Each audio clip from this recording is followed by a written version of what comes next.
What would you do if, in a single morning, everything you believed in, your home, your marriage, your identity, was quietly taken away from you? This is not a story about betrayal alone. It's about a woman who thought she had built a perfect life, only to discover she had been living inside someone else's illusion. Stay with me, because what happens next will take her far beyond anything she ever imagined. The sunlight hit the white granite island at exactly 7:15 a.m. Maggie knew it would. She had designed the kitchen that way. 3 years ago, she stood in the dust of a gutted room and told the contractor to move the east window 14 inches to the left. She wanted the morning light to hit her coffee cup right when she sat down. She got what she wanted. The light was there. The coffee was there. But Maggie Calloway couldn't bring herself to take a sip. She just sat, staring at the thick manila envelope resting in the center of that perfect square of sunlight. It was a Monday morning, the kind of Monday that usually meant a tailored blazer, a quick check of the lipstick in the rearview mirror, and a rush to her landscape architecture firm downtown. Not today. Today, she wore an oversized cashmere sweater she hadn't washed in a week. Her hands rested flat on the cool stone counter. Next to her hands was the first page of the dossier. Richard wasn't just leaving her. He had been leaving her for 14 months. It was all there in black and white. The slow, quiet, methodical dismantling of a 22-year marriage. There was no explosive affair, no late-night screaming matches, no broken dishes, just a man who had smiled at her over dinner, asked about her day, and secretly moved every dime they shared into a web of holding companies. The house, this house with its 14-inch adjusted window, was owned by a limited liability company, an LLC. Maggie wasn't on the board. She wasn't on the deed. She was, legally speaking, a tenant in the home she had built from the ground up. She felt a strange tightness in her chest. Not panic, not yet. It was more like the cold realization you get when you step on a stair in the dark and the stair isn't there. The floor had just given out. The phone buzzed against the granite. Maggie stared at the screen. It was Jess, her 24-year-old daughter. The one bright, beautiful thing Maggie thought she had gotten right in the last 2 decades. Maggie picked it up. She slid her thumb across the glass. "Jess," she said. Her voice was steady, too steady. "Dad called me," Jess said. No greeting, no "how are you, Mom?" Just a flat, defensive wall. Maggie closed her eyes. She could hear Richard's tone in her daughter's voice. Richard had always been the storyteller of the family. He told the stories, and people believed them. Because he was calm. Because he wore nice suits. "Did he tell you what he's doing, Jess?" Maggie asked.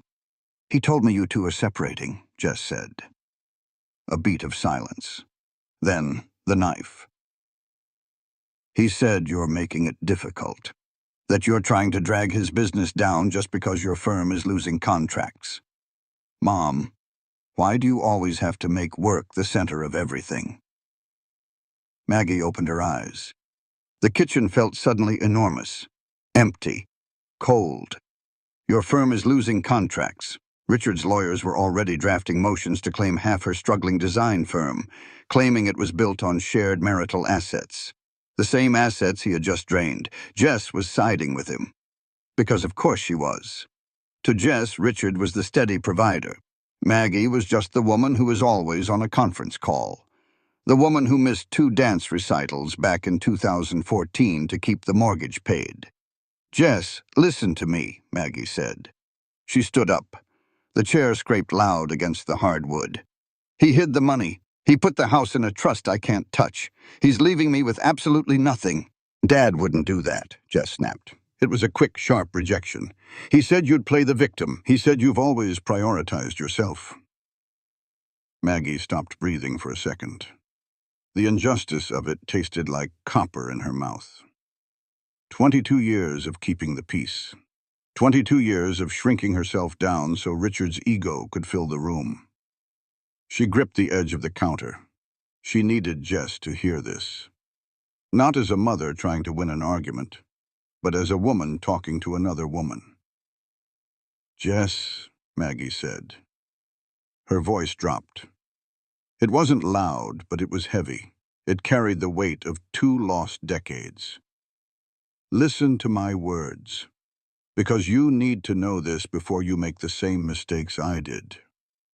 A pause on the line. Jess didn't hang up. Maggie took a breath. "Jess, it took me 22 years to understand that sacrificing yourself in silence isn't love. It's a form of suicide. The most fundamental right a woman has in a marriage is the right to exist independently, not as someone else's shadow. I was wrong to surrender that right, and I won't do it again." Silence. Heavy, crackling silence over the cellular towers.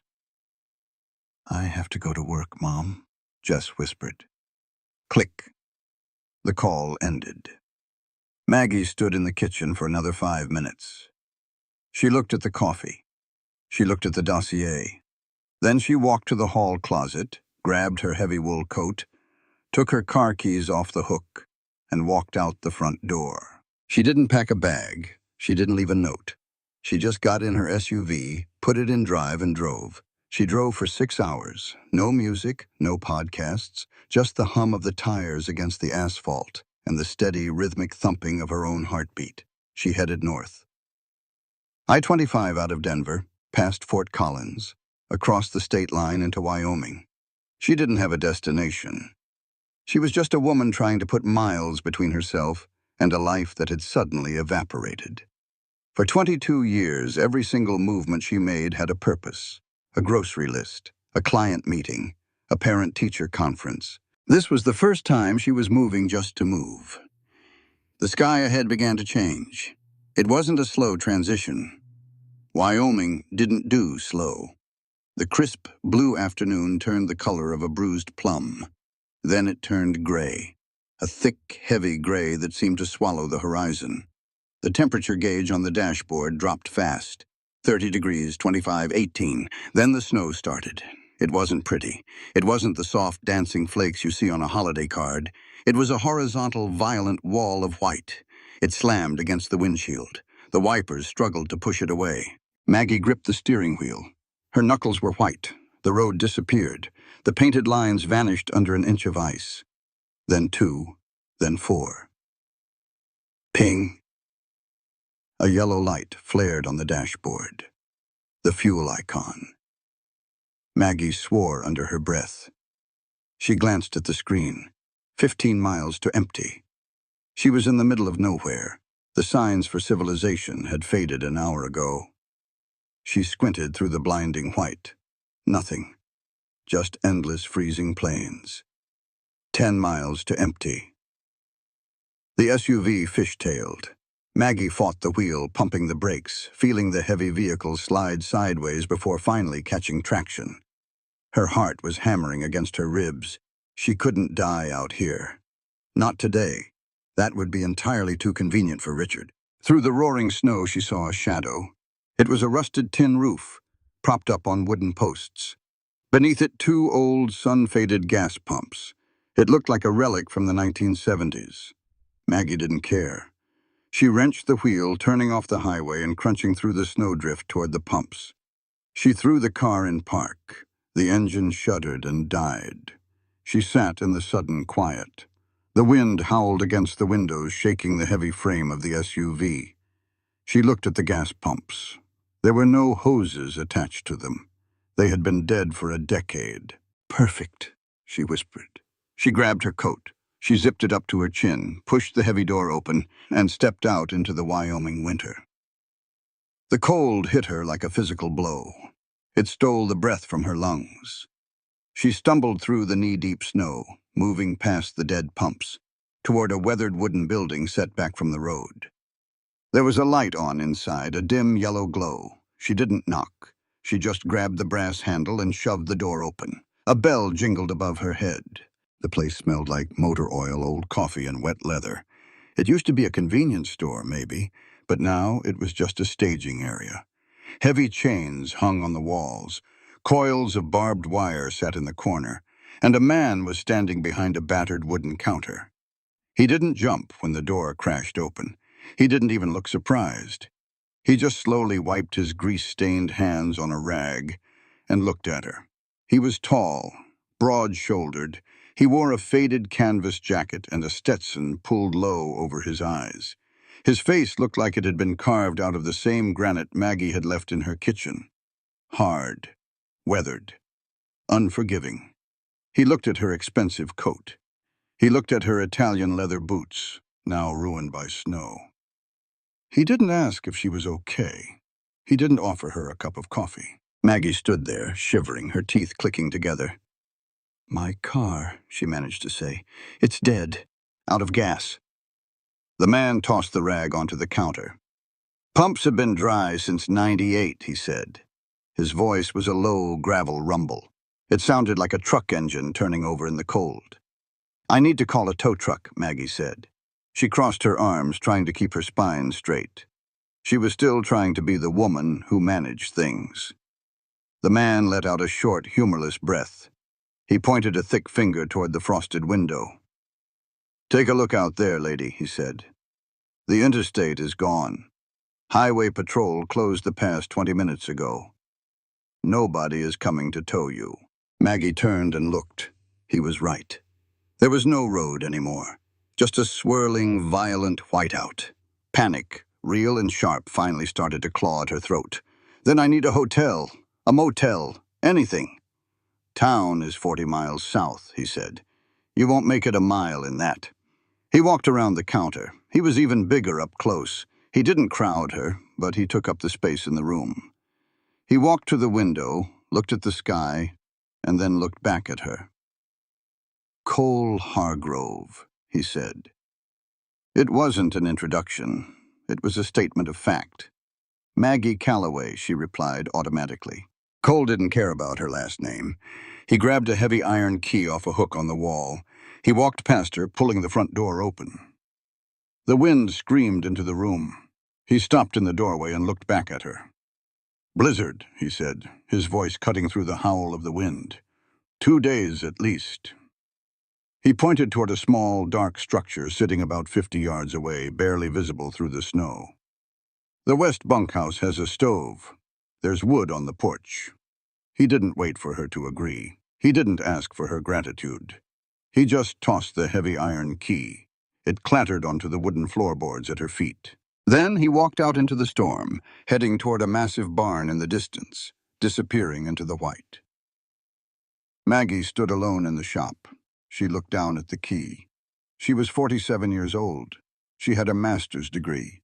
She had designed estates that won awards, and right now her entire net worth consisted of a dead SUV, a wet cashmere sweater, and a rusty key to a bunkhouse. She picked it up. The iron was freezing against her palm. She walked back out into the storm. She fought her way through the drifts, the wind biting at her face, tearing tears from her eyes that froze on her cheeks. She reached the bunkhouse. Her fingers were numb as she forced the key into the lock. It clicked. She pushed her shoulder against the wood and stumbled inside. It was freezing. It smelled like dust and old pine. There was a narrow bed in the corner with a rolled-up sleeping bag. A small cast-iron stove sat in the center of the room. A single kerosene lamp sat on a table. Maggie closed the door. She slid the bolt home. She stood in the middle of the dark, freezing room. She listened to the wind violently rattle the window panes. It sounded angry. It sounded like it wanted to tear the roof off. She walked over to the bed. She sat down on the hard mattress. She didn't pull out her phone to check for a signal. She didn't cry about the granite kitchen or the missing money or the daughter who didn't understand. She looked around the rough, unpolished walls. And for the first time in 22 years, Maggie Calloway realized something profound. She didn't have to pretend everything was okay anymore. She laid down on the hard mattress, pulled the heavy sleeping bag over her shivering shoulders, and closed her eyes. Morning came slow. It didn't break over the horizon. It just bled through the frost on the window pane, turning the pitch-black room into a dull, freezing gray. Maggie woke up. Her joints ached. The fire in the small cast-iron stove had died hours ago. She could see her own breath, puffs of white smoke rising in the quiet air. She lay there for a long time. In Denver, her thermostat would have automatically clicked to 72 degrees at 6 in the morning. The heated floors in the master bath would be warm under her bare feet. Here, the floorboards were like blocks of ice. She threw off the heavy sleeping bag. She didn't have fresh clothes. She put her damp cashmere sweater back on. She laced up her ruined Italian boots. They were stiff and stained with salt and snow. She unlocked the heavy wooden door and pushed it open. The wind had died down. The blizzard was over. But the world was buried. The Wyoming landscape was a blinding, unbroken sheet of white. Drifts piled up against the fences. The sky was the color of a bruised iron skillet. She saw smoke twisting up from the chimney of the main house, a sprawling, weathered log cabin sitting about 200 yards away. Maggie started walking. Every step was a fight. The snow was up to her knees. Her legs burned. By the time she reached the heavy oak door of the main house, she was gasping for air. She raised her fist and knocked. Hard. No answer. She knocked again. The door swung open. Cole Hargrove stood there. He held a steaming mug of black coffee in one hand. He wore a faded flannel shirt, the sleeves rolled up past his forearms. His face was unreadable. "My car," Maggie said. Her teeth chattered. "Dead," Cole said. He took a slow sip of his coffee. "I know it's dead. I need to know what's wrong with it." "Transmission," he said. "Blew out when you were fighting the drifts. Fluid is frozen to the undercarriage. Even if the roads were clear, that car isn't moving." Maggie stared at him. "Can you fix it?" "I'm a rancher, not a mechanic, and the parts for a luxury import aren't sitting in my barn." He looked out past her, scanning the horizon. "Plows won't get through the county road for 3 days. Parts from Cheyenne will take another 4. You're here for a week, minimum." A week. 7 days. Maggie's mind raced. The contracts, Richard's lawyers, her daughter. The walls of her life in Denver were collapsing, and she was trapped in a snow globe 100 miles from a cell tower. "I need Wi-Fi," she said. It sounded like an order, a habit from her old life. Cole looked at her. His eyes were cold. "No Wi-Fi. I have a business to run. I have lawyers to deal with. I need the internet, Mr. Hargrove." "There is no internet." He pointed to a black plastic phone hanging on the kitchen wall behind him. "There's a landline. It works when the lines aren't down. Right now, they're down." Maggie crossed her arms. She was freezing. She was terrified, but she refused to show it. "Fine, what's the closest hotel?" "I told you yesterday, 40 miles. "Then I need to rent a room here. I can write you a check." Cole didn't move. He didn't blink. "I don't run a bed and breakfast, and I don't want your money." "Then what do you want?" "I have 1,200 acres. I have 300 head of cattle. The storm knocked down a quarter-mile of fence line on the North Ridge. I work alone." He leveled his gaze at her. It was a heavy physical thing. "If you want to stay in that bunkhouse, you work. If you want to eat at this table, you work. You pull your weight, or you start walking south." Maggie Calloway, the woman who managed million-dollar architectural budgets, stared at the rough, silent man in the doorway. She could have argued. She could have cried. Instead, she squared her shoulders. "Fine," she said. "What time do we start?" "We started an hour ago," Cole said. "There's oatmeal on the stove. Eat fast."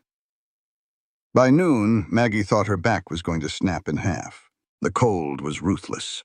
It bit through her designer coat. Cole had tossed her a pair of oversized leather work gloves. They smelled like dirt and cowhide. They were out on the North Ridge. The wind whipped across the open plains, carrying tiny shards of ice that stung her cheeks. "Hold the post," Cole shouted over the wind. He was driving steel T-posts into the frozen earth with a heavy iron driver. Each strike sounded like a gunshot. Clang, clang, clang. Maggie leaned her entire body weight against the wooden corner post, trying to keep it steady while he worked. Her muscles shook, her lungs burned. "Now the wire," Cole said. He dropped the driver. He dragged a heavy spool of barbed wire through the snow. He handed her a pair of heavy fencing pliers. "Crimp it tight," he instructed. "Loop it over the barb, pull it back, and twist." Maggie grabbed the wire. It was stiff, freezing cold. The sharp barbs tore at the oversized gloves. She clamped the pliers down and tried to twist. Nothing happened. She didn't have the wrist strength. The heavy wire just mocked her. She tried again. She gritted her teeth, putting her whole upper body into it. The pliers slipped. A barb dragged across her forearm, slicing through her sweater and scraping her skin. "Damn it!" she hissed. She dropped the pliers in the snow. She stood up, breathing hard. Frustration boiled up in her chest, not just over the wire, over Richard, over Jess, over the utter helplessness of her entire existence. "I can't do it," she said. Her voice was tight. "I'm not strong enough. Just do it for me." Cole stopped. He looked at the wire in the snow. Then he looked at her. He walked over. He didn't pick up the pliers. He didn't fix the wire. He stood in front of her, towering over her in the snow. "Pick them up," he said. "I told you I can't bend the wire," Maggie snapped. "I don't have the strength." Cole's voice was low, steady. It cut right through the howling wind. "Inequality isn't about who is physically stronger, Maggie. It's about stripping someone of the opportunity to master their own tools. Don't ask me to do it for you. Make these pliers work for you." He knelt in the snow. He pointed to the tool. "You're trying to muscle it," he said. "Don't use your muscle. Use the steel. Grip it closer to the fulcrum. Push the handle against your hip for leverage. Let the tool do the bending." Maggie stared at him. She swallowed the lump in her throat. She bent down. She picked up the cold, heavy pliers. She gripped the wire again. She slid her hand down the handles just like he said. She braced the metal against her hip. She took a deep breath. She didn't try to twist it with her wrist. She used her whole body weight, leaning back into the fulcrum. The thick steel wire groaned. Then it bent. It wrapped cleanly around the post. She locked it in place. She let out a long breath, a cloud of white smoke. Cole didn't smile. He didn't offer a compliment. He just picked up his iron driver. "Next post," he said. They worked until the sun dropped below the mountains. That night, Maggie couldn't sleep. Every muscle in her body throbbed. Her hands were blistered beneath the calluses she was already forming. She lay in the dark bunkhouse. The wind was quiet tonight. The silence of the Wyoming plains was absolute. It was so quiet it rang in her ears. Around 2 in the morning, she heard a sound, a low, distressed bleat. It came from the barn. She sat up. She pulled on her boots and wrapped her coat around her shoulders. She stepped out into the freezing, moonlit night. The snow crunched loudly under her boots. She reached the barn. She pulled the heavy sliding door open just a crack and slipped inside. It was warmer in here.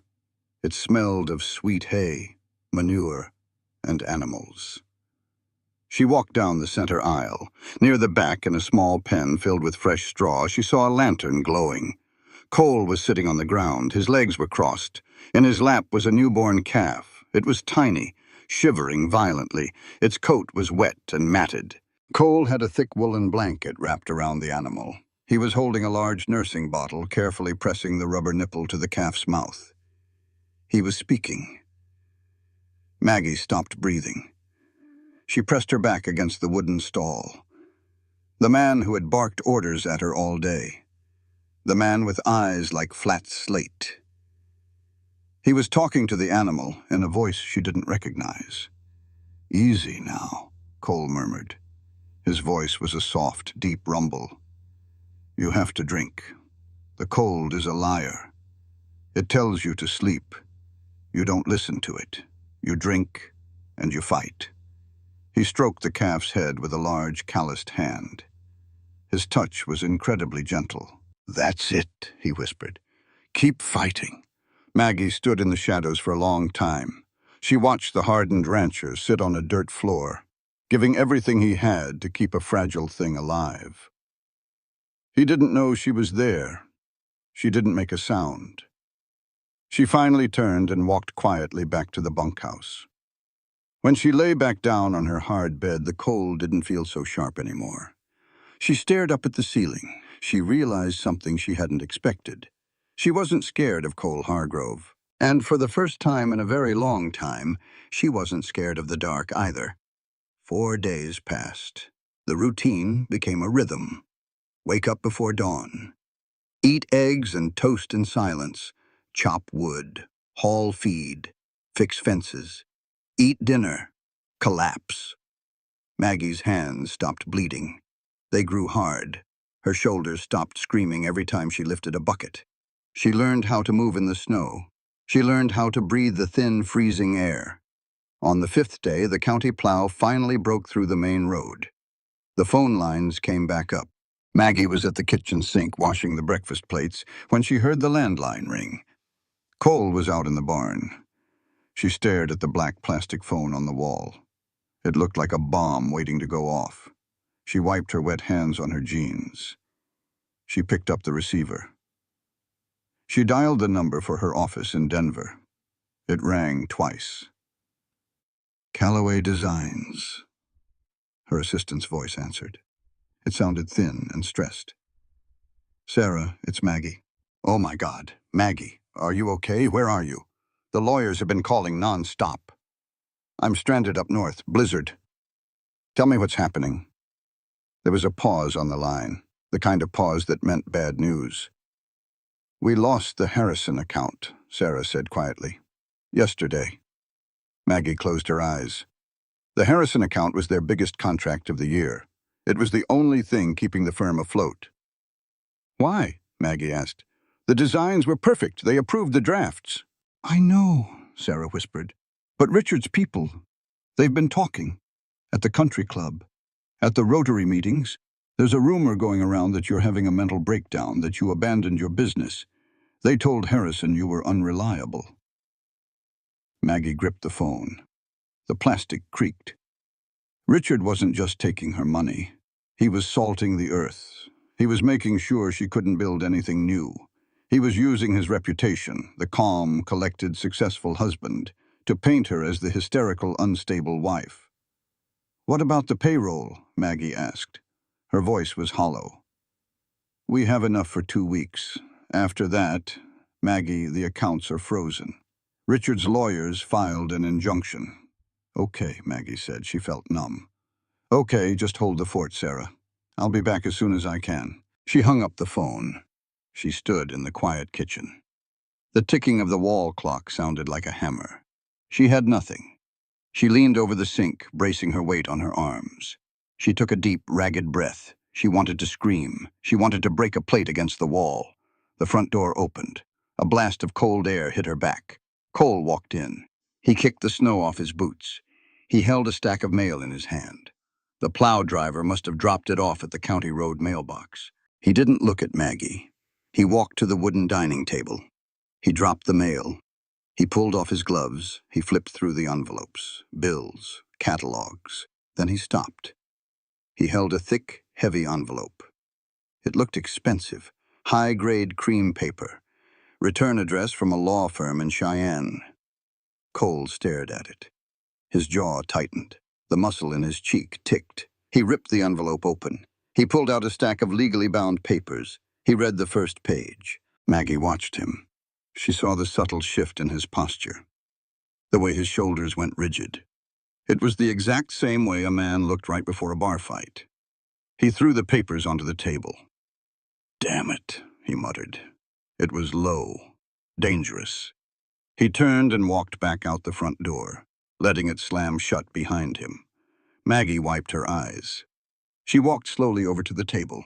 She looked down at the papers. At the top, in bold black letters, Notice of Intent to Petition for Zoning Reclassification. Underneath it was the letterhead. Harlan Voss. Voss Agricultural Holdings. Maggie knew that name. Anyone who worked in land design out west knew that name. Voss was a corporate predator. He bought up struggling ranches, changed the zoning, subdivided the land, and sold it off to developers for luxury retreats. She picked up the papers. Her architectural training kicked in.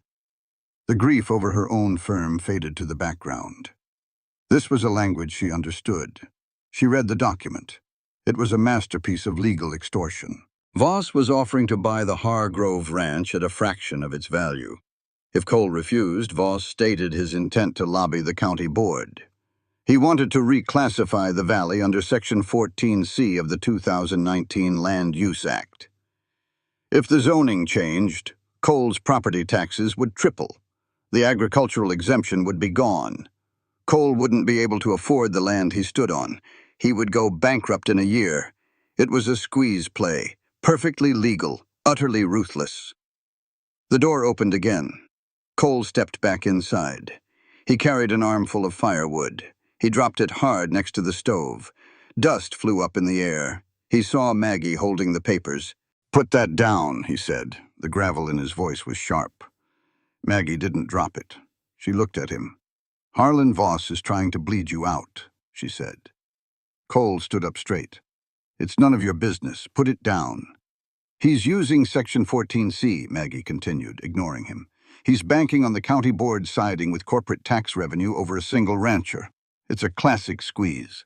Cole took a step toward her. His eyes were dark. "I said it's none of your business. I don't need a city architect reading my mail." Maggie slammed the papers down on the table. The sound echoed in the room. "I know exactly what this is, Cole," she shot back. "Because I've seen it before." Cole stopped. He narrowed his eyes. "You design backyards for millionaires in Denver. You don't know a damn thing about ranch land." "I grew up in Montana," Maggie said. Her voice shook, but she didn't look away. "Outside of Bozeman, 140 acres, cattle and alfalfa." Cole stared at her. "My father lost it when I was 19, she said. The old buried pain flared up in her chest. "To a company exactly like Voss Holdings. They changed the water rights zoning, taxed him into the ground. He signed the deed away and died of a heart attack 2 years later." Cole was silent. The anger in his face shifted, replaced by a guarded shock. Maggie stepped toward the table. She tapped the legal document with her finger. "That's why I went into land architecture," she said. "That's why I spent 20 years studying property law and zoning codes, because I promised myself I would never let men in expensive suits steal land with a fountain pen ever again." She picked the document back up. She flipped to the second page. "Voss is lying to you in this letter," she said, her voice dropping to a serious professional cadence. "He says Section 14C applies to your property. But this ranch was established before the 2019 Act. If you have an agricultural conservation easement filed with the county before 2016, you are grandfathered in. Section 14C is dead on arrival." Cole looked at her, really looked at her, not as a helpless city woman, not as a burden. "My grandfather filed a conservation charter in 1982, Cole said quietly. "Do you have the paperwork?" "In the safe." "Then we have him," Maggie said. Cole shook his head slowly. "Voss has 10 lawyers on retainer. I have a local attorney who handles traffic tickets and wills.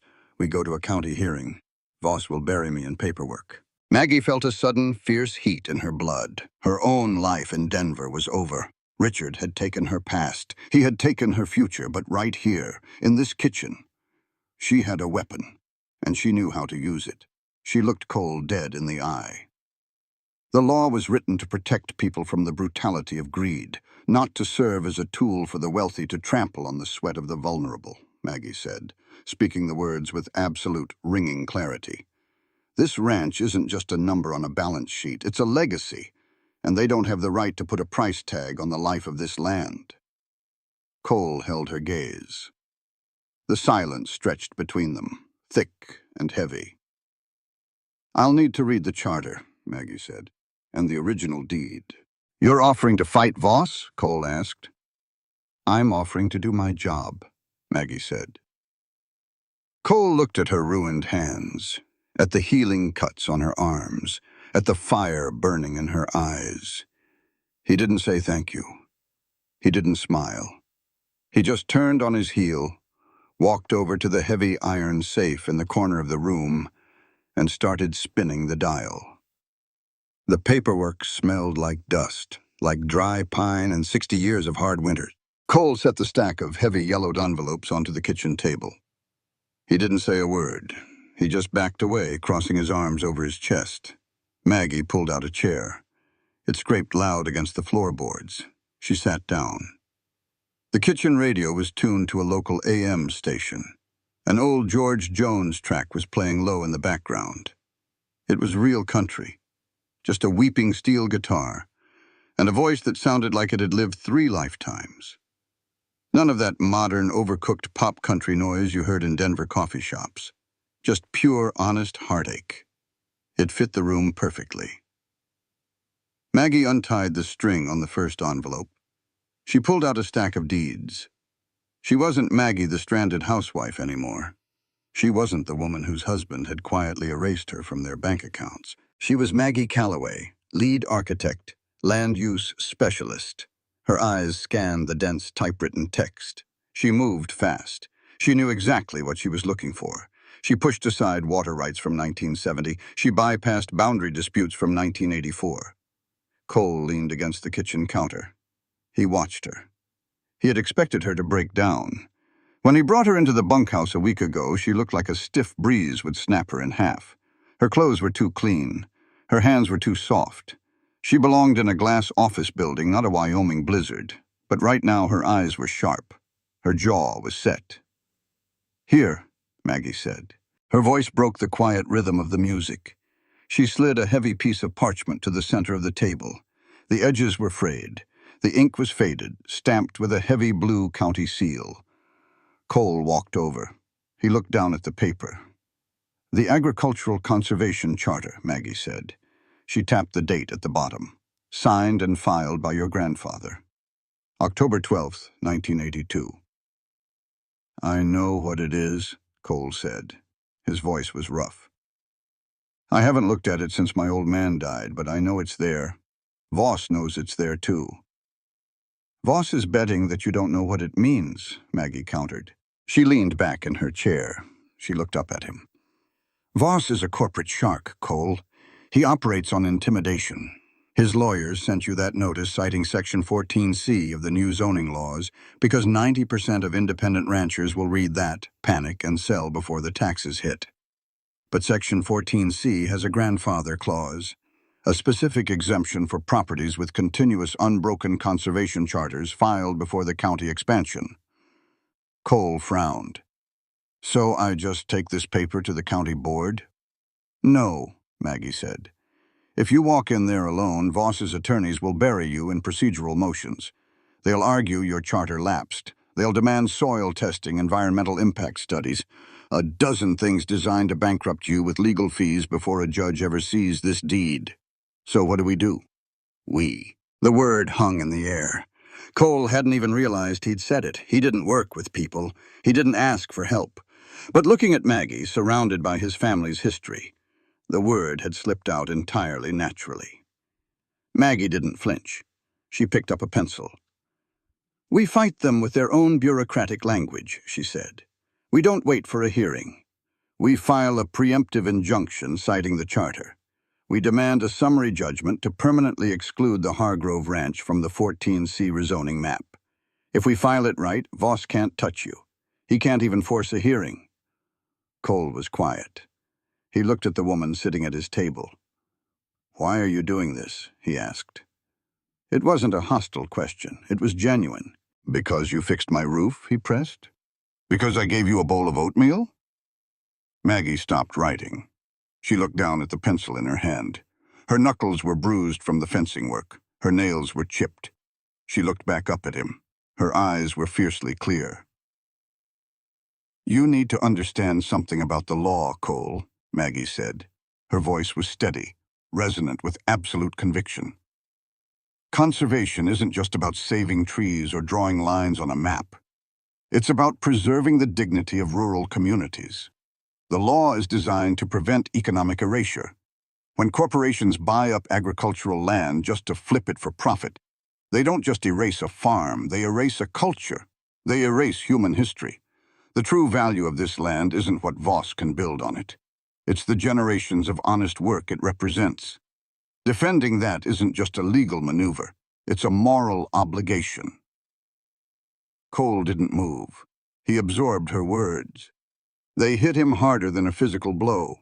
His ex-wife, Diana, used to scream that the ranch was a prison. She said it was just dirt and cow manure.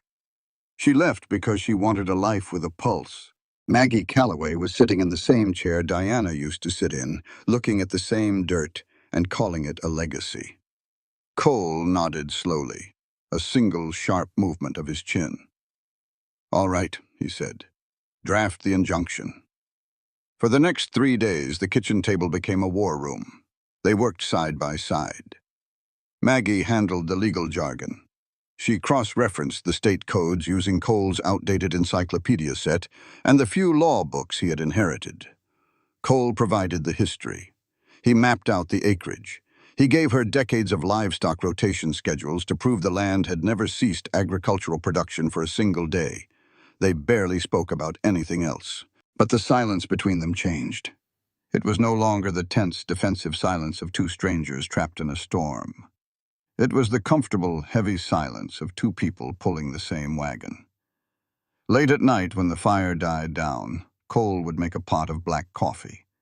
He would pour her a mug and set it next to her papers without a word. Maggie would take a sip, not looking up from her reading, and slide a piece of drafted text toward him. They were building something. Maggie hadn't felt this alive in 20 years. Richard had kept her in a beautiful, temperature-controlled box. She had designed things for people who only cared about resale value. Here, the stakes were blood and bone. On Thursday morning, Maggie sealed the final drafted motion into a thick manila envelope. She handed it to Cole. "The plow cleared the South Pass yesterday," she said. "Take this to the county clerk in Crestfall. Hand it directly to the magistrate. Don't give it to a paralegal." Cole took the envelope. It felt heavy in his hands. He looked at Maggie. There were dark circles under her eyes. Her hair was pulled back in a messy knot. She wore one of his old flannel shirts over her sweater because the bunkhouse got so cold at night. She had never looked more beautiful to him. He didn't say that. He couldn't. His throat tightened around the words. "I'll be back by sundown," Cole said. He put on his Stetson. He turned and walked out the door. Maggie watched his truck kick up a trail of white snow as it headed down the long driveway. She leaned against the doorframe. The cold air bit at her face. She had a sudden, terrifying thought. My car is going to be fixed soon. The parts were due in Cheyenne tomorrow. A mechanic from town was scheduled to tow it down on Monday. She was going to have to leave. The thought made her stomach twist into a sharp, painful knot. She looked out over the vast white valley, the jagged peaks of the mountains in the distance. She had come here by accident. She was staying on purpose. The weather in Wyoming didn't transition. It snapped. 2 weeks after the blizzard, the temperature spiked to 60 degrees. The snowpack began to melt.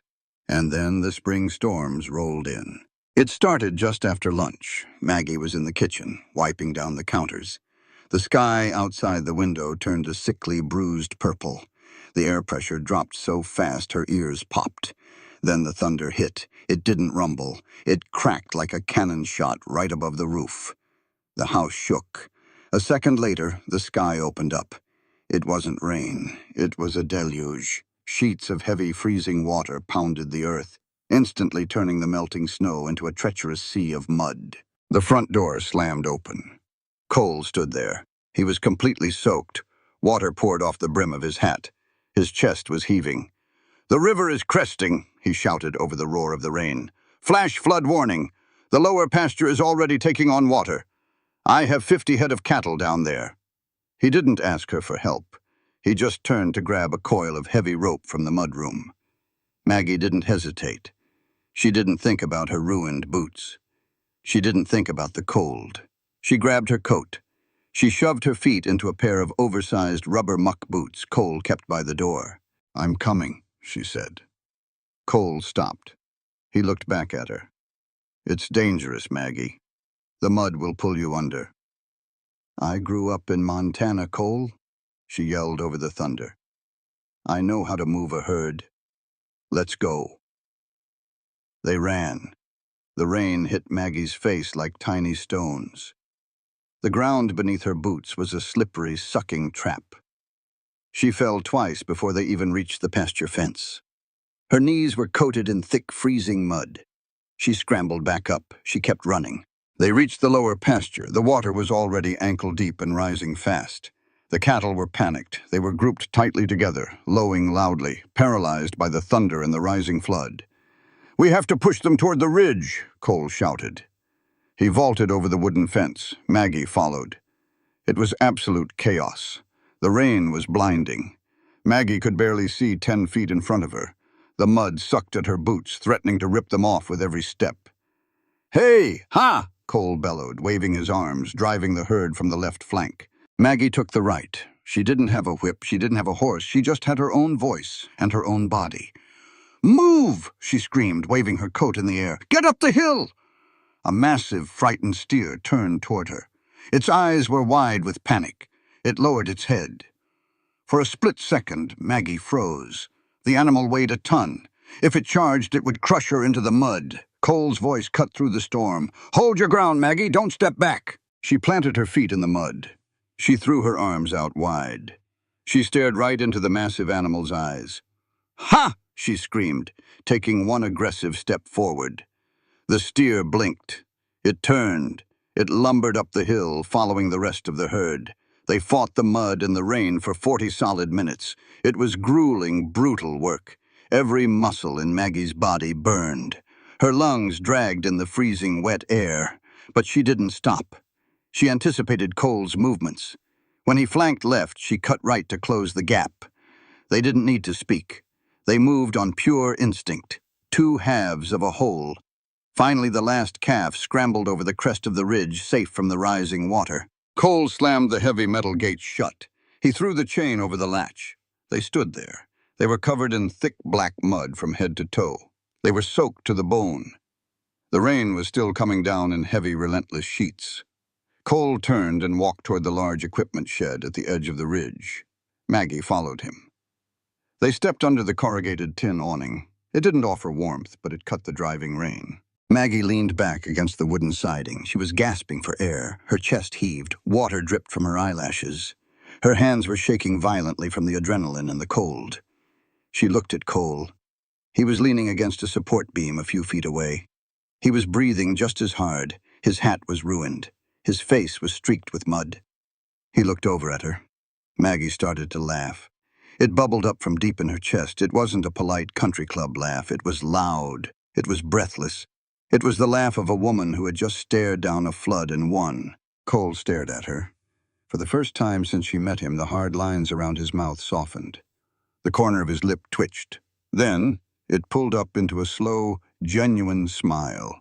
It completely changed his face. He didn't look like a mountain of stone anymore. He looked like a man. He pushed off the wooden beam. He walked over to her. He didn't say a word. He just unbuttoned his heavy canvas coat. He shrugged it off his broad shoulders. He stepped close. The heat coming off his body was intense. He draped the heavy, dry coat over Maggie's shivering shoulders. It smelled like cedar, sweat, and rain.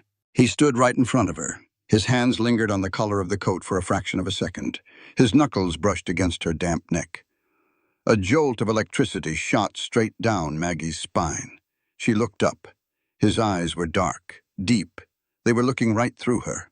There was no kiss, no Hollywood embrace. Just the heavy, undeniable weight of gravity pulling two people together in the dark. Cole stepped back. The air between them felt thick enough to cut with a knife. He looked out at the pouring rain. His voice, when he spoke, was a low rumble against the sound of the storm. "You know what the rain does?" Cole asked quietly. "It washes away the topsoil. It strips everything bare and shows you the bedrock underneath. People are like that, Maggie. You can spend decades building a perfectly safe, comfortable life, but it's the storms that reveal what you're actually made of. True resilience isn't about avoiding the mud. It's about knowing who you can stand next to when the wind blows." Maggie pulled the coat tighter around herself. She had spent 22 years avoiding the mud. She had built a life designed to look perfect from the outside, while slowly dying on the inside. Standing here, freezing, covered in dirt, wearing a rancher's coat. She had never felt so clean. "The truck is at the bottom of the hill," Cole said softly. "Let's go home." "Home." Maggie nodded. She stepped out into the rain, and for the first time in her life she wasn't running away. She was walking forward. The mud dried, the ground hardened. The routine settled into their bones. 3 weeks had passed since the blizzard. The ranch was quiet again. It was a good quiet, the kind that came after a hard day's work. But the outside world doesn't like quiet. It always finds a way to make noise. It started on a Tuesday. The morning mail didn't come with the county plow. It came in a black SUV. The vehicle idled at the end of the driveway. A man in a cheap suit stepped out. He didn't introduce himself. He just handed Cole a thick, unmarked manila envelope and drove away. Cole stood by the mailbox. The Wyoming wind tugged at the brim of his hat. He looked at the envelope. There was no return address, just his name. Cole Hargrove, printed in sharp block letters. He tore the flap. He pulled out a stack of papers. They were crisp, white, bound with a heavy legal clip. On top was a glossy photograph. Cole stopped breathing. It was a picture of Maggie. She was sitting in a dimly lit bar in Denver. She looked tired. Across the table from her sat a man in a tailored suit. He was leaning in. His hand was resting very close to hers. Under the photo was a typed report, a private investigator's dossier, paid for by Voss Agricultural Holdings.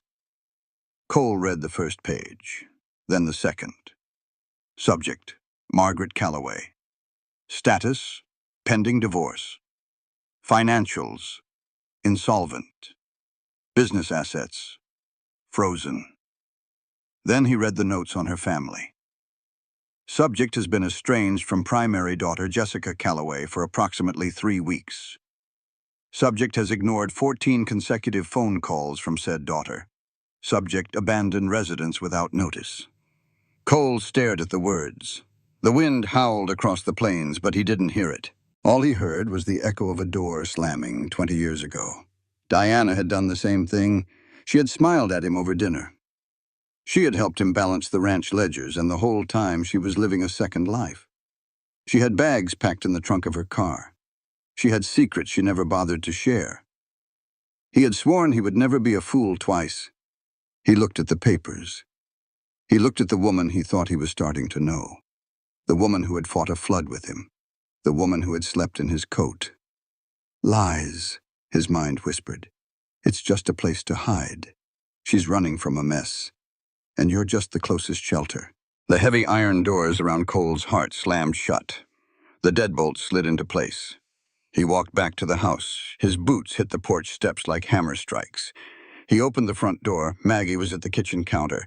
She was pouring 2 cups of coffee. She wore his old flannel shirt. She looked up and smiled. It was a real smile. It reached her eyes. Cole didn't smile back.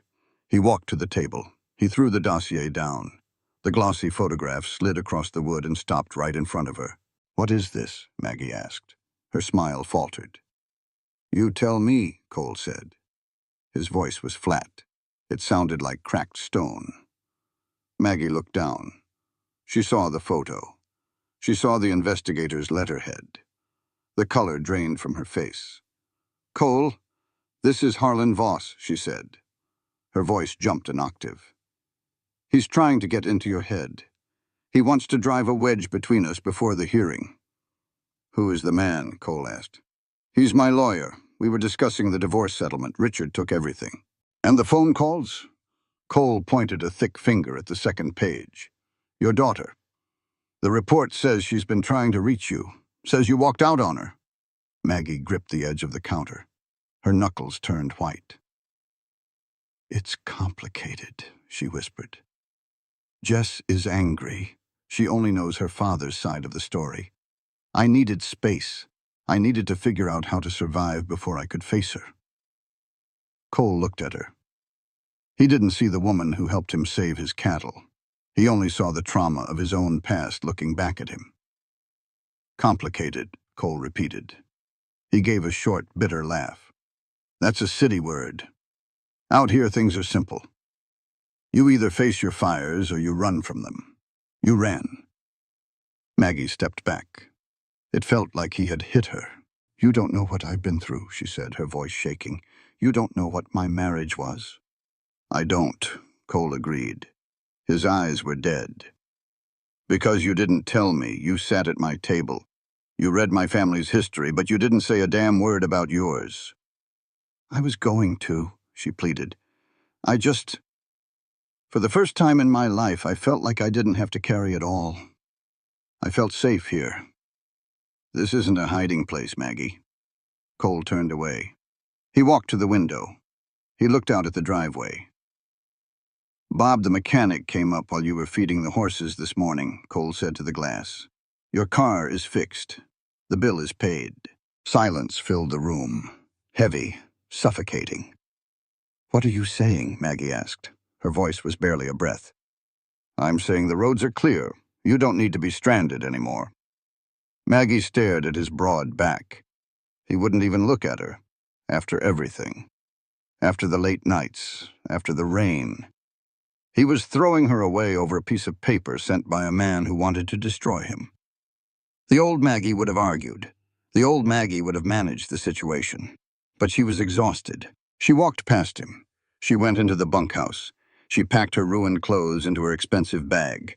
She walked to her SUV. She put the key in the ignition. It started with a smooth hum. She put it in drive. She didn't look back at the cabin. She drove down the long dirt road, disappearing into the Wyoming dusk. 2 days later, the Crestfall diner smelled like burnt coffee and bacon grease. It was empty except for Cole and Jim, the town mayor. Jim had known Cole since they were boys. Cole sat at the corner booth. He was staring at a black cup of coffee. He hadn't slept. The silence in his house was driving him crazy. It wasn't a peaceful silence anymore. It was just empty. Jim slid into the booth across from him. He looked at Cole's haggard face. Heard the architect lady left, Jim said quietly. She went back to Denver, Cole muttered. She fixed your Voss problem before she went? She drafted the papers. Hearing is tomorrow. Jim nodded slowly. He took a sip of his coffee. You look like a man who just shot his best horse, Cole. What did you do? Cole closed his eyes. He rubbed his rough hands over his face. The anger was gone. It had burned out the second Maggie's taillights, faded over the ridge. All that was left was ash, and a terrible, crushing guilt. He looked at Jim. The pride of the hardened rancher finally broke. I did the most cowardly thing a man can do, Jim, Cole said. His voice was thick. It carried across the empty diner. Respecting a human being means giving them the right to tell their own story. And me? I judged the woman who helped me save a herd in the dead of a blizzard based on a lifeless piece of paper from an enemy. I didn't ask her for the truth. I demanded she answer to a lie. That wasn't protecting myself. That was pure cowardice. I was so terrified of being hurt again that I punished her for my own past. Jim set his mug down. He looked at his old friend. Well, Jim said softly, knowing you're a damn fool is the first step. Question is, what are you going to do about it? Cole looked out the diner window. The sky was gray. It looked like rain. He didn't have an answer. Denver was too loud. Maggie sat in her cramped, rented apartment. The walls were paper thin. She could hear the traffic on the interstate. She could hear the siren of an ambulance 3 blocks away. It smelled like exhaust, not like pine, not like wet earth. She looked at her phone. It was Thursday. The county zoning hearing in Crestfall was tomorrow morning. Cole was going to walk into that courtroom alone. She pushed the thought away. He told you to leave. He didn't want you there. There was a knock on her door. Maggie stood up. She smoothed down her sweater and opened it. Jess stood in the hallway. She looked small.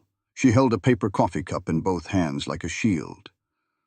"Hi, Mom," Jess said quietly. "Come in," Maggie said. They sat at the tiny scratched dining table. It wasn't the white granite island, it wasn't perfect. It was just a table. Jess looked around the apartment. "Dad said you were living in a motel." "Dad says a lot of things," Maggie replied. She kept her voice even. "I leased this place last week. It's not much, but it's mine. It's not an LLC." Jess looked down at her coffee. "I talked to Uncle Dave. He's a corporate lawyer. He looked up what Dad did with the holding companies." Jess swallowed hard. Her voice wavered. "Uncle Dave said it was legal, but he said it was ruthless. He said Dad had been planning it for over a year." Jess finally looked up. Her eyes were red. "Why didn't you tell me, Mom? Why didn't you defend yourself?" Maggie looked at her daughter. She thought about Cole. She thought about how easy it was to put up a wall. How easy it was to stay silent and let other people write your story. She wasn't going to do that anymore. Maggie reached across the table. She took Jess's hand. It was trembling. "Because I thought hiding my pain was the same thing as protecting you," Maggie said verbally, her words measured and clear. "But hiding the truth never protects anyone, Jess. It just teaches the people you love to be blind. Real accountability isn't just apologizing for the past. It's changing the behavior for the future. Healing doesn't mean forgetting. It means giving the people who hurt you the grace to show you who they are today, not who they were yesterday. I was absent. I was obsessed with work. I own that, but I am here now, and I am telling you the truth." Jess squeezed her mother's hand. A single tear slipped down her cheek. "I'm sorry, Mom," she whispered. "I know," Maggie said. "Me too." They sat in the quiet apartment. For the first time in years, the space between them didn't feel like a battlefield. It felt like a bridge. Maggie looked at the clock on the stove. It was 4 p.m. Crestfall was a 6-hour drive. The hearing was at 9 a.m. tomorrow. Maggie stood up. "I have to go," she said. "Go where?" Jess asked, wiping her eyes. "Wyoming," Maggie said. She grabbed her coat.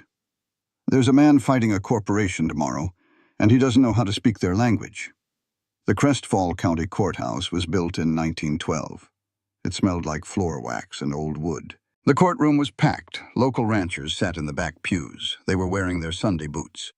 They knew that if Cole Hargrove fell today, Voss would come for them tomorrow. Harlan Voss sat at the plaintiff's table. He wore a $5,000 suit. He looked bored. Beside him sat 3 lawyers with open laptops. Cole sat alone at the defense table. His local attorney, a man named Henderson, who mostly handled DUIs, was sweating through his collar. The county judge, an older woman with silver hair, looked over her glasses at Cole. "Mr. Hargrove," the judge said, "opposing counsel has filed a motion to dismiss your conservation injunction. They claim your charter lacks the modern environmental impact addendums required by the 2019 statute. Do you have an expert witness to testify to the validity of your charter under current zoning codes?" Henderson stood up. He stammered, "Your Honor, we believe the original text stands on its own." Voss's lead lawyer stood up. He smiled slickly. "Your Honor, without an accredited land use expert to interpret the 1982 parameters, this charter is legally ambiguous. We ask for immediate dismissal and advancement of the 14C rezoning." Cole clenched his jaw. He stared straight ahead. He was going to lose the ranch. He knew it. The heavy wooden double doors at the back of the courtroom swung open. The hinges groaned loudly. Everyone turned. Maggie Calloway walked down the center aisle. She wasn't wearing a flannel shirt today. She wore a sharp, charcoal gray blazer. Her hair was pulled back perfectly. She carried a thick leather briefcase. She walked straight to the wooden gate, pushed it open, and stepped into the well of the court. Cole stared at her. His heart stopped dead in his chest. Your Honor, Maggie said. Her voice rang off the high ceiling. It was strong, absolute. My name is Margaret Calloway. I am the lead architect and land use specialist for Calloway Designs out of Denver. I am here as the expert witness for the defense. Voss's lawyer scoffed. Objection. This witness wasn't on the docket. I filed my credentials with the clerk 10 minutes ago, Maggie fired back, not even looking at the lawyer. She kept her eyes on the judge. I have 20 years of experience in agricultural conservation law. I drafted the injunction in front of you. The judge looked at the paperwork the bailiff handed her. She nodded. I'll allow it. Take the stand, Ms. Calloway. Maggie sat in the witness box.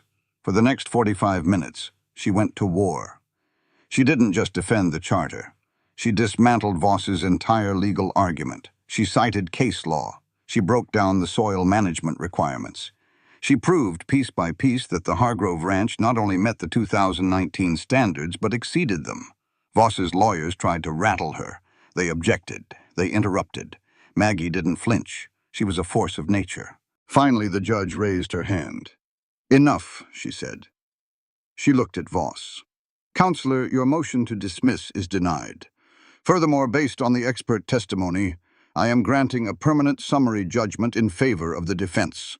The Hargrove Ranch is hereby exempt from the 14C rezoning map. Court is adjourned.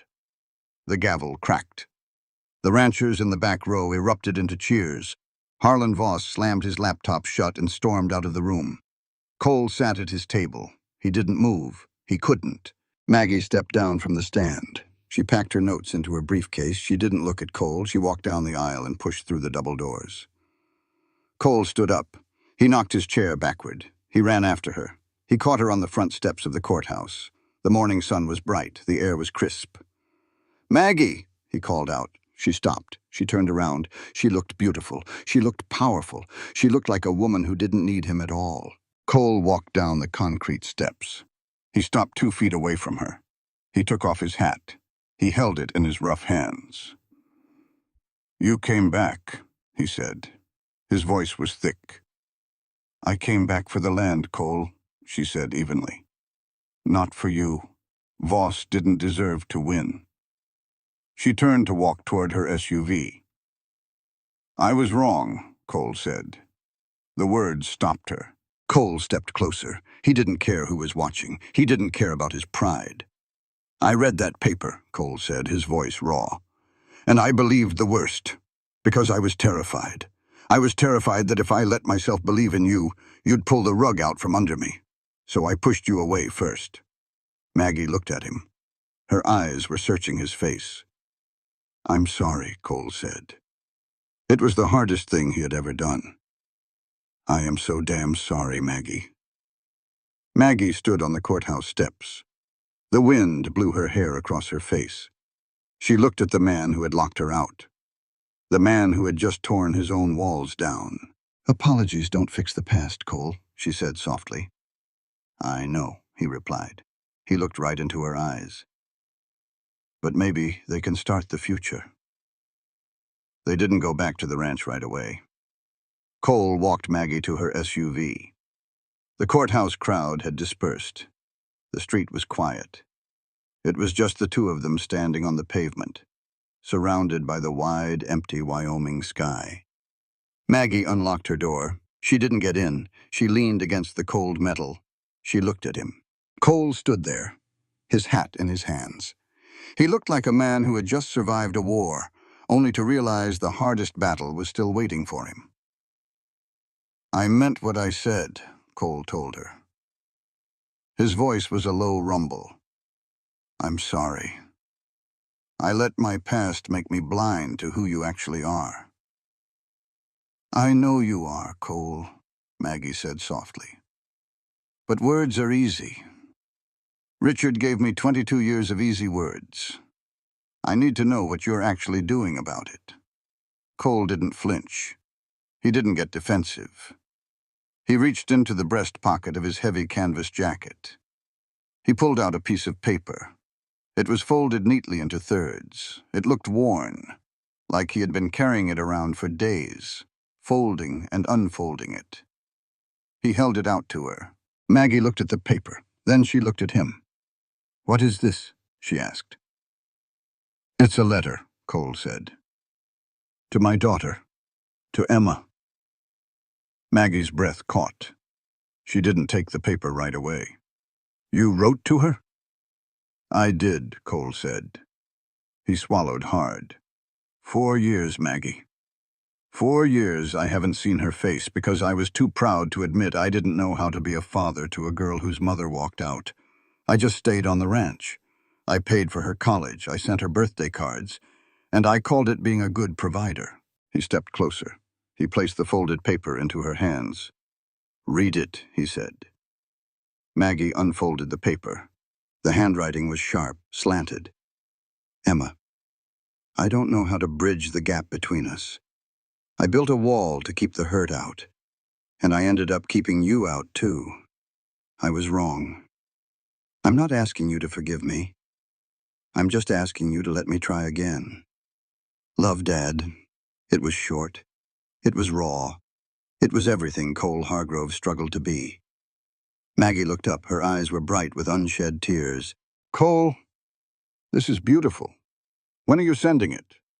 "I already dropped it in the mail," Cole said. "This morning, before the hearing." He looked at her. His dark eyes were entirely open. The granite was gone.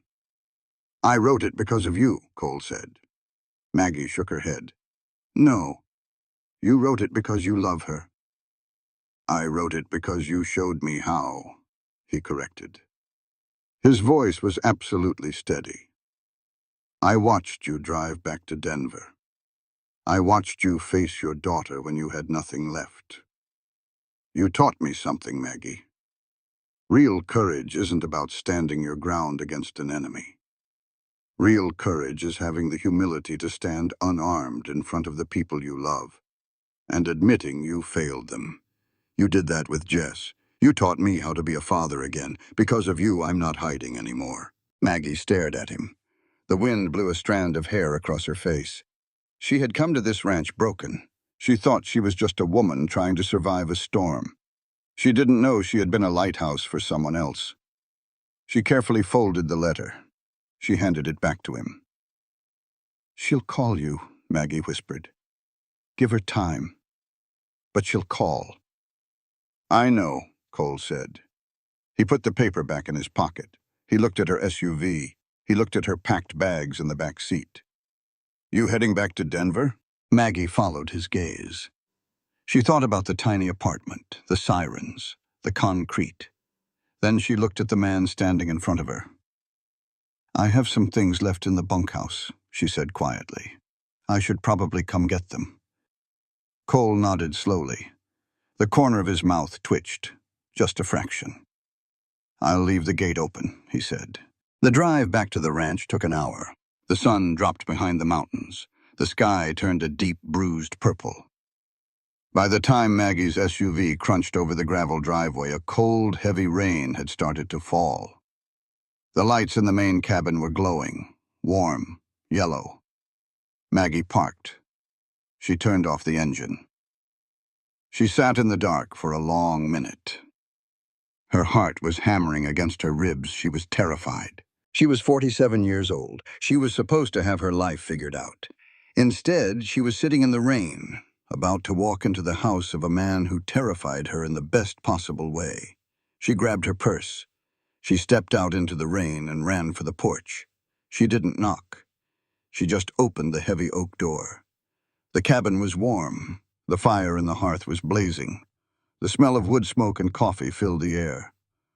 Cole was standing by the fireplace. He had changed out of his courthouse clothes. He wore faded jeans and a dark Henley shirt. He watched her walk in. He didn't speak. Maggie stood by the door. Water dripped from her coat onto the hardwood floor. The silence between them was thick. It wasn't the silence of strangers anymore. It was the heavy, charged silence of a dam about to break. "I came for the rest of my things," Maggie said. Her voice trembled. "They're in the bunkhouse," Cole said. He didn't move. Maggie nodded. She took a step toward the door, but she didn't leave. She turned back to him. Cole crossed the room. He didn't rush. He moved with the slow, deliberate grace of a predator who finally had his prey cornered. He stopped inches from her. He reached out. His large, calloused hands grasped the lapels of her wet coat. He pulled the coat off her shoulders. He tossed it onto a nearby chair. His eyes locked onto hers. They were dark, burning. He didn't ask permission. He didn't need to. The answer was in her eyes. The answer had been there since the night in the barn with the newborn calf. Cole stepped into her space. He framed her face with his hands. His thumbs brushed across her cheekbones. He kissed her. It wasn't gentle. It was a collision. It was weeks of held breath finally letting go. Maggie gasped into his mouth. Her hands flew up, tangling in his hair, gripping his shirt. She pulled him closer. She wanted to erase the space between them. She wanted to forget Denver. She wanted to forget Richard. Cole backed her up against the heavy wooden door. His mouth moved to her neck. His breathing was ragged. For that night, the rest of the world ceased to exist. There was no past. There was no Voss. There was only the rain on the roof, the fire in the hearth, and the desperate, crushing weight of two people finally finding a safe harbor. But harbors are only safe until the storm passes. Morning came. The rain had stopped. The pale gray dawn crept through the bedroom window. Maggie woke up. She was tangled in heavy wool blankets. Cole's arm was draped heavily over her waist. He was fast asleep. His chest rose and fell in a slow, steady rhythm. Maggie lay completely still. And then the panic hit her. It didn't creep in. It slammed into her chest like a physical blow. She couldn't breathe. She looked at the man beside her. She felt the depth of what had happened between them. She felt how much she cared, how much she needed him. "You're doing it again," her mind screamed. "You're giving your life to a man. You're losing yourself. The second you depend on him, he'll take the floor out from under you." 22 years of trauma didn't wash away in one night. She carefully slid out from under Cole's arm. Her hands were shaking. She grabbed her clothes off the floor. She dressed quickly, quietly. She grabbed her leather bag. She had to leave. She had to run before he woke up, before he looked at her and realized she was broken, before she gave him the power to destroy her again. She walked down the hall. Her boots were by the front door. She grabbed them. She reached for the brass handle of the heavy front door. "Where are you going?" The voice stopped her dead. Maggie spun around. Cole was standing in the hallway. He was wearing jeans, barefoot, his chest bare. His eyes were wide awake, and they were hard. "I have to go," Maggie choked out. Tears were suddenly streaming down her face. She couldn't stop them. "I have to go to Denver. I have a business." "Your business can wait," Cole said. He took a step toward her. "No, it can't!" Maggie cried out. She backed up, hitting the wooden door. She clutched her bag to her chest like a shield. "Maggie," Cole said. His voice dropped. It was gentle. Too gentle. It made her cry harder. "You're running." "I can't do this, Cole," she pleaded, her voice cracking. "I can't fail again. I survived 22 years by disappearing. If I stay here, if I let myself need you, and you leave me, I won't survive it." She looked at him. Her face was desperate, broken. "Please," she sobbed, her hand shaking on the doorknob. "We are just two broken people. It was a mistake. Let's just pretend it stops here. It's only one night, Cole. Just let me go. Me." She turned the handle. She pulled the door open. The freezing morning wind whipped inside. Cole moved. He was shockingly fast. He reached past her. His massive hand hit the solid oak door. He shoved it shut with a deafening slam. Click. He slid the heavy iron deadbolt into place, locking the wind, the fear, and the rest of the world outside. He didn't back away. He stood flush against her. He reached up, taking her shaking face in both of his rough hands. He forced her to look into his eyes. There was no hesitation in him, no doubt. Only absolute terrifying certainty. "There is no one night, Maggie," Cole rasps, his voice a deep, immovable anchor. "It's forever." Maggie let out a broken sob. "You've run enough," he said fiercely. "Stop punishing me for a ghost. Stop punishing yourself. I am not him. I will never be him. Don't run from the man who actually sees you." Maggie dropped her bag. It hit the floor with a thud. She collapsed against his chest. She buried her face in his neck and wept. She cried for the years she lost. She cried for the fear. Cole wrapped his arms around her. He held her tight against him. He didn't say another word. He just let her break, knowing damn well he was strong enough to help her put the pieces back together. 6 months later. The Wyoming autumn was sharp and clear. The aspen trees on the ridge had turned a brilliant burning gold. Maggie sat at the kitchen table. She wasn't packing a bag. She was drafting blueprints. Her life wasn't a neat, perfectly designed box anymore. She spent 3 weeks a month at the ranch and 1 week in Denver managing her restructured, scaled-down design firm. It was messy. It was exhausting. It was perfect. Cole walked through the front door. He wiped his boots on the mat. He took off his hat. He walked over to the table. He set a plain brown envelope on top of her blueprints. Maggie looked up. She set her pencil down. "What is this?" she asked. "Open it," he said. She opened the flap. She pulled out a stack of legal documents. They were thick, bound with a county seal. She read the first page. Her breath hitched. It was a deed. It wasn't a marriage license. It wasn't a diamond ring. It was the legal transfer of ownership. 50% of the Hargrove Ranch, its assets and its acreage, transferred permanently to Margaret Calloway. Ironclad. Uncontestable. Maggie looked up at him. Her eyes were wide. "Cole, this is everything you own."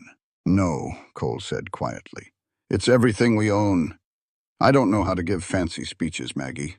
I don't want a circus. I just want you to know that as long as there is dirt on this earth, you have a right to stand on it. Nobody will ever take your floor away again." Maggie stood up. She walked around the table. She didn't cry this time. She just wrapped her arms around his neck and kissed him.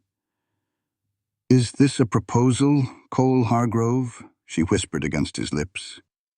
"It's a fact, Maggie Calloway," he murmured back. They got married 3 weeks later. There was no white gown. There was no country club. They stood on the front porch of the cabin. The town mayor officiated. There were exactly 23 people standing in the yard. Jess was there. She stood in the front row. Emma was there too. She stood a little to the side. She was still guarded, still healing. But when Cole looked at her and smiled, she smiled back. It was a start. Maggie wore a simple navy blue dress she bought in town. Cole wore a white button-down shirt. He looked uncomfortable, but he never took his eyes off her. After the brief ceremony, the guests drank beer and ate barbecue in the yard. Maggie stood by the porch rail. She held a glass of cider. Jess walked up beside her. Jess looked out at the massive, rugged landscape. The mud, the cattle, the harsh wind. "It's different, Mom," Jess said quietly. "It's not what I ever pictured for you." Maggie looked at her daughter. She smiled. It was a peaceful, deeply rooted smile. She placed her hand on Jess's shoulder. "That's the secret, Jess," Maggie said, her voice clear and resonant over the sound of the wind. "Tin tung tuksu kom faila timut noi huan hao de jomin." She paused, translating the feeling into the only language that mattered.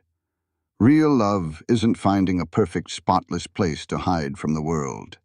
It's when two people are brave enough to tear away each other's armor, accept the ugly scars underneath, and say, "Even if there's a storm tomorrow, we have the equal right to steer our lives together. This land isn't perfect, but it's honest, and so is he." Jess looked at her mother. She saw the strength in her, the genuine, unshakable strength. "I'm happy for you, Mom," Jess said. 2 years later. The spring thaw had turned the lower pastures into a sea of mud. Maggie stood at the edge of the field. She wore heavy rubber muck boots, a faded flannel shirt, and a battered baseball cap. She held a clipboard in one hand, comparing her irrigation schematics to the trench being dug in front of her. Cole was down in the trench. He was covered in mud up to his elbows. He leaned on his shovel, breathing hard, looking up at her. "The grade is too steep," Cole called out. "Water's going to pool at the bend." "The grade is exactly 4%, Maggie yelled back, tapping her clipboard. "It's perfectly designed to catch the runoff. Just dig it 2 inches deeper on the left flank." Cole narrowed his eyes. He wiped a streak of mud off his forehead with the back of his wrist. "You're bossy when you have a clipboard," he grumbled. "And you're stubborn when you have a shovel," she fired back, a grin tugging at the corners of her mouth. "Dig, Hargrove." Cole shook his head, but he smiled, that slow, deep smile that still made her pulse skip a beat. He drove the shovel into the earth. Maggie watched him work. She looked at the mud on her boots. She felt the cold Wyoming wind blow across the valley. She didn't have a perfectly designed, pristine life. She had something infinitely better. She had a forever that was built to last. All characters and situations in this book are fictional and developed for narrative purposes. The author does not intend to reflect or comment on any real individual or event. Readers should approach the story as a work of fiction, not as a factual account. Out here, on land where the wind never lies and the sky never pretends, people don't measure life by what they own, but by what they're willing to stand for and who they're brave enough to stand beside. Maggie came to that ranch with nothing but loss in her hands and silence in her heart. She thought she had been stripped of everything that mattered, but what she didn't realize was this. Sometimes life doesn't take things away to punish you. It takes them away to show you what was never truly yours to begin with. What she found in the cold, in the mud, in the long, quiet days of honest work, wasn't just survival. It was truth. The kind of truth that doesn't live in polished kitchens or carefully constructed lives. The kind of truth that lives in effort, in failure, in standing back up when there's no one left to applaud you. She learned that independence isn't about doing everything alone. It's about knowing your worth even when everything else falls apart. And Cole, he learned something just as hard. That strength isn't silence. It isn't shutting people out before they can hurt you.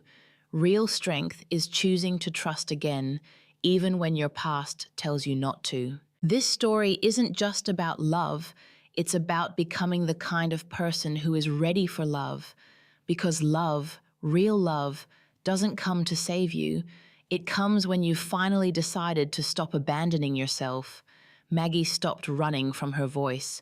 Cole stopped hiding behind his walls. And somewhere between the storm and the stillness, they didn't just find each other, they found the courage to be seen, fully and honestly. The lesson here is simple, but it cuts deep. You can build a life that looks perfect on the outside and still be disappearing on the inside. And when that life breaks, it's not the end, it's an invitation to rebuild something real, something that belongs to you, something that no one can quietly take away. So if you take anything from this story, let it be this. Don't trade your voice for comfort, don't mistake silence for peace, and don't run from the people who see you clearly. Because out here, in life just like on the open range, the storms will come whether you're ready or not. The only question is, will you stand your ground, or will you keep running from the very place you were meant to belong? The story you are about to read is entirely fictional. While it may draw inspiration from universal human experiences, it does not depict real people or actual events. Any perceived parallels are coincidental and should not be interpreted as deliberate representations.